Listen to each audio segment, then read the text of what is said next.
Markdowns easily turn into meals. Who remembers this massive grocery haul that I got when I did the food challenge with Christy from This Mum at Home? I'll link the video above.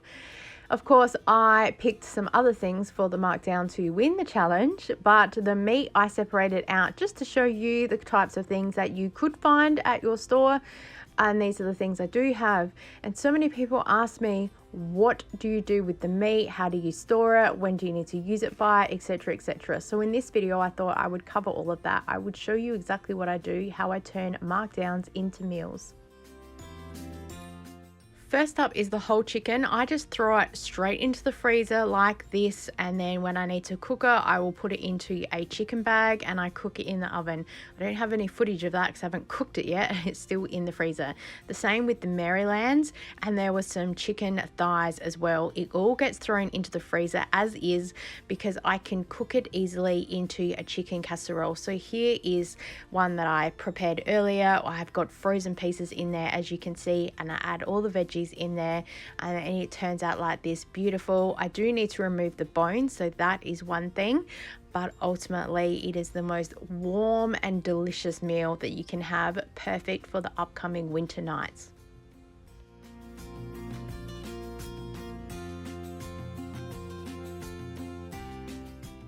Diced casserole is up next. I tried to stick it in the door, but it just wouldn't fit, so I shoved it into the freezer. This cut of meat has a little bit more fat on it, so I will keep it specifically for casseroles.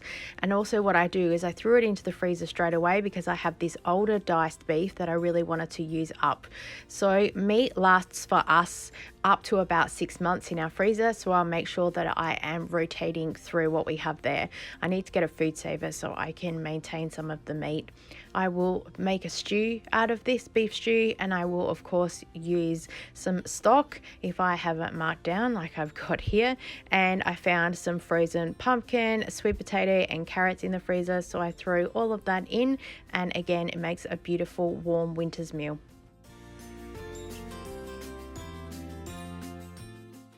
The diced chicken breast was such a great find because I was able to cook it up straight away, and then my daughter is able to add her own flavoring to this, so we call it Kira's spicy chicken because we put all little veggies in there and the broccoli, which my hubby does not like. We load it all up, and then she makes this very special sauce that has gochujang and a little bit of maple syrup and some other bits and pieces to make it pretty spicy.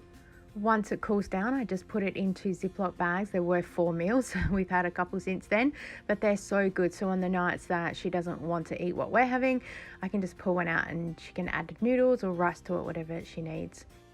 Next up is the diced beef. This one doesn't have the fat through it, so I don't use it for casserole. What I do is divide it up into 3 portions like this, so it's about 200 grams each. And then I wrap it up in alfoil, and then I will cook these as like a little mini roast when we are having a roast that has flavors or something on the outside, because my daughter doesn't always like some of the rubs that the stores have, and sometimes it's cheaper to buy a piece of meat that's already marinated. So I'll pick that up for us for a roast for hubby and I. My son will usually just have chicken nuggets, and then my daughter can just have the roast pieces or the beef on its own. So it looks like she's still having roast beef dinner with us.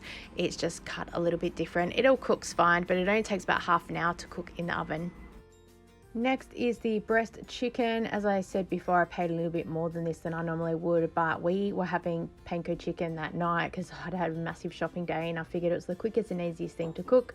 So I just divide the chicken breast into half and then coat them with panko crumbs. And of course, we really enjoy that with homemade chips as well.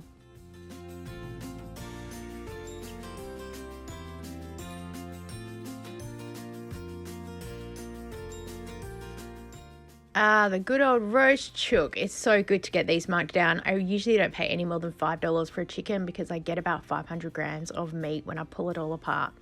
So I pull it all apart, and then the chicken can get used in a variety of ways. So here I've mixed it in with pasta for my daughter. We use it on the plate as like a roast chicken, or add some gravy to it as well as a veg. I would use it on top of pizzas, especially if we do a barbecue chicken pizza. That's always good. I also will use it in chicken risotto, and sometimes we do chicken wraps, sometimes for dinner, sometimes we have them for lunch. It just depends what's happening that day, but very versatile. And of course I keep skip all of the bones, and then they get made into stock. I boil it for a couple of hours. I know a lot of people say they do it for 24 hours, but I just do about 4, and then I turn it into chicken stock to be able to use it to make the chicken casseroles that you saw at the start of the video.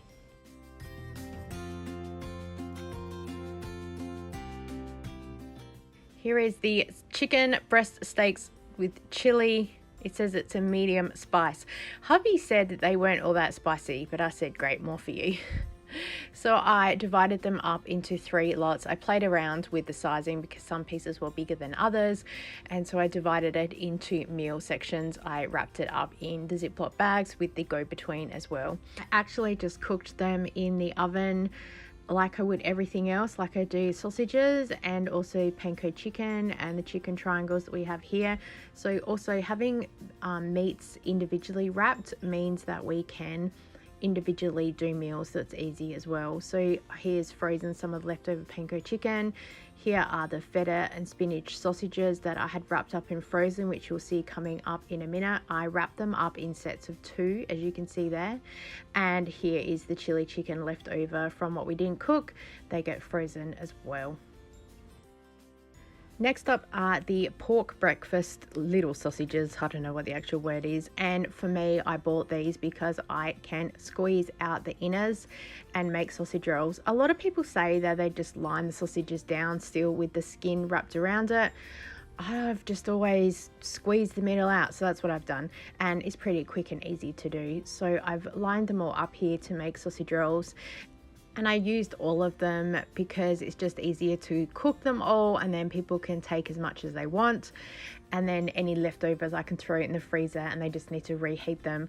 I did make a couple of sausage rolls too with the feta and spinach sausage that was here. So I made them exactly the same, squeezed out the middle, rolled them up into sausage rolls, and then for the rest I wrapped up and threw in the freezer, which you saw earlier.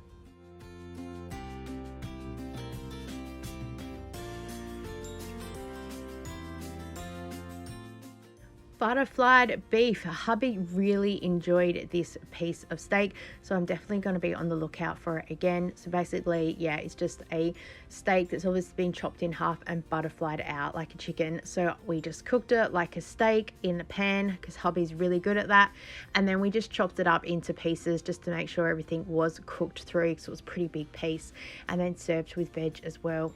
So there is all the meat and how we used it up. As you can see, my freezer is chock-a-block full. Nothing's new. So like, comment and subscribe so you can see many more markdown meals and how we use everything up. Thank you so much for being here today. I so appreciate you, and I look forward to seeing you next time. Bye.